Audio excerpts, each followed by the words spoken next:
We're here at 501 Penn Street, the home of Pauline Soups. This is from 1793 to 1840. This was the state house for the city government and the county government. There's still old jail cells down in the basement of the building here, and between 1861 and 1869, the Reading Times newspaper was actually produced right here in this structure. But in 1872, there was a huge fire that devastated most of Penn Square, and the only thing that was left here of this building was the lower levels. We're fortunate, though, that it's been rebuilt, and the third and fourth floors today are office spaces, and the bottom corner space here is property of our Pauline Soups. Well, we're here right now with owners of Pauline Soups here in downtown Reading, actually the center of downtown Reading, 5th and Penn. We have AJ and Matt, brothers in crime here. No, I'm only kidding. Delightful young fellows here. And we were just talking a little bit about the love of cooking. And I think that most people associate this building with the love of food. Mm-hmm. History, tell me how you ended up with a business here in Reading. Well, we bought the restaurant about 8 years ago now, and it's been going steady. We got stands at the Reading Phillies and the Reading Royals to supplement a little, because downtown slowed down there for a couple of years. But actually, it seems to be starting to pick up now. I think the whole food industry had some bad times, and it seems to be picking back up, and there seems to be people on the streets, and there's people to eat the food that I love to cook, so that's a bonus. And it's been an interesting ride here. Now, this has had a long history of food being in this establishment. Your parents are supportive of your business and help you out in the business as well? Very much so. Mom does a lot of the shopping.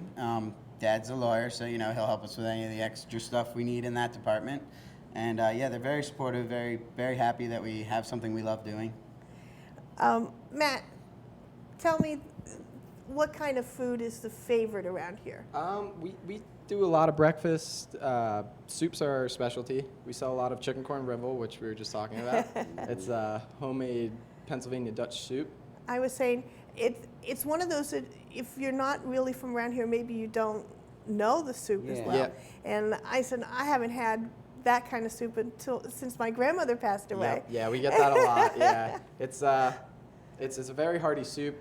It's almost a dough ball, but it's a noodle that we don't roll out. You just drop it in, so it looks like dough, but it's noodle. And we sell a lot of that. That's a really it's good. Yep, that's a really top seller. That, the broccoli cheddar, we sell a lot of broccoli cheddar, beefy chili. The soups go very, very well. And you do breakfast and lunch Yep, only? Breakfast and lunch, 7 to 2:30. We are looking at opening and expanding hours, maybe around November when the DoubleTree opens up. All week long or just certain days? We're going to probably try and do weekends and then also stay open later and maybe do a dinner as well. So we're looking into those options too. That's great. Yeah, So absolutely. those are future plans down the road. Yep. And people will be able to know that by going on your website? Yep, www.paulinesoups.com, and we have our breakfast and lunch menus on there as well. Takeout? Yep, about 66% of our business is takeout. So, and we also do catering. A lot of the businesses. Now, I didn't know that. You didn't know that? I didn't know that you did catering. Yep, we do. We do any of our soups we can do in crock pots, and we go to ATV and we get 6-foot sub rolls, and we do 6-foot subs, which people have really enjoyed. We actually just catered my grandfather's 98th birthday, this weekend in Philadelphia. Congratulations. Yeah. That's wonderful. That was fantastic. So you support the other businesses downtown as well then? Absolutely.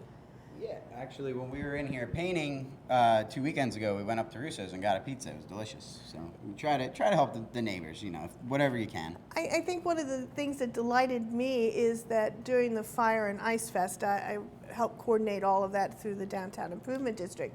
And we were concerned that a lot of restaurants would feel that it's the winter, they weren't going to open, there wouldn't be people here.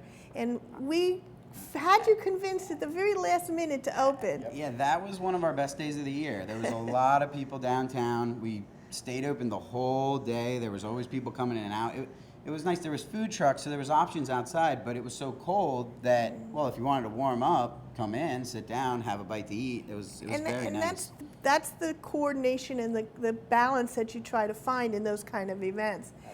It's like you want an air-conditioned restaurant in a summer festival. Yeah, This was absolutely. you want a heated building when it's cold out. Somewhere You know, to hide. Yeah. There's always those crazy people that don't want to eat outside at a food Yeah. truck, but to come in and sit down and have some of your great soup. Now you also do a lot of baked goods. The baked goods, we've been a little bit slower with them. We do home baked cookies, brownies. Mom does pies. We do handmade milkshakes. So we have an old milkshake machine. We do that in the summers. They go really well. Fruit cups, stuff like that.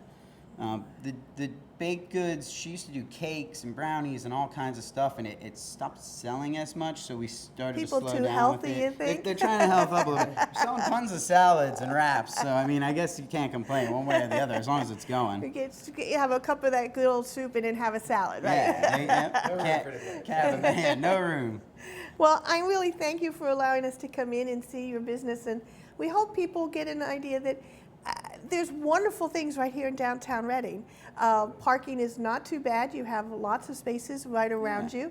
There's parking lots half a block away, and you have very nice hours. Takeout is very easy, and future plans, I see that you've already stepped into it by going to be at First Energy Stadium and at the Santander Arena. Those are huge steps. Any other future plans?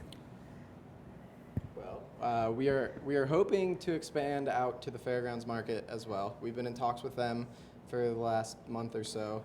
So if the opportunity arises, we're definitely going to probably take that. So we'll have another, stand out there that people can see us, and if they can't get into town.